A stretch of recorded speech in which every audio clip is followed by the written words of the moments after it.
కేసీఆర్ అప్పు చేసిండు 45,000 చెరువులు బాగు చేసిండు మిషన్ కాకతీయాల.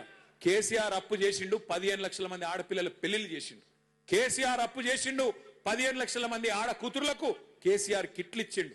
కేసీఆర్ అప్పు చేసిండు 200 పెన్షన్ 2,000 చేసిండు.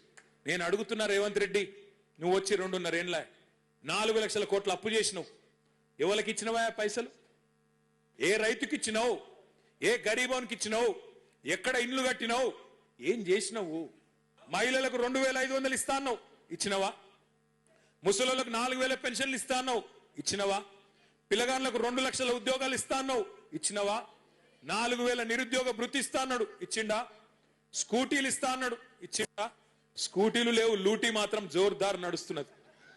రైతు బంధు లేదు, రాహుల్ బంధు మాత్రం మంచిగా నడుస్తున్నది. రాహుల్ ఖాతాలో మాత్రం టింగు టింగు అని పడుతున్నాయి, ఇక్కడ రైతుల ఖాతాల్లో మాత్రం ఏది లేదు. యూరియా ఇచ్చే ముఖం లేదు, యూరియా ఇచ్చే తెలివి లేదు ఈ సన్నాసికి. ఈయనంట రైతు డిస్కామ్ పెడతాడంట. రైతుకు కరెంట్ ఇచ్చే తెలివి లేదు, యూరియా ఇచ్చే తెలివి లేదు, రైతు బంద్ వేసే ముఖం లేదు, రైతు కనీసం పండించిన పంట కొనే తెలివి కూడా లేదు నీకు. నువ్వు అంట రైతు డిస్కామ్ పెడతా అంటే ఎవడు నమ్ముతాడు స్వామి నిన్ను?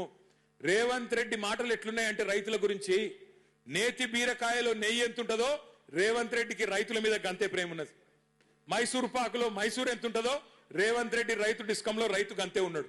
అది రైతు డిస్కం కాదు, రైతు మెడకు ఉరిబెట్టే డిస్కాము, రైతును సంపేసే డిస్కాం తప్ప ఇంకొకటి కానే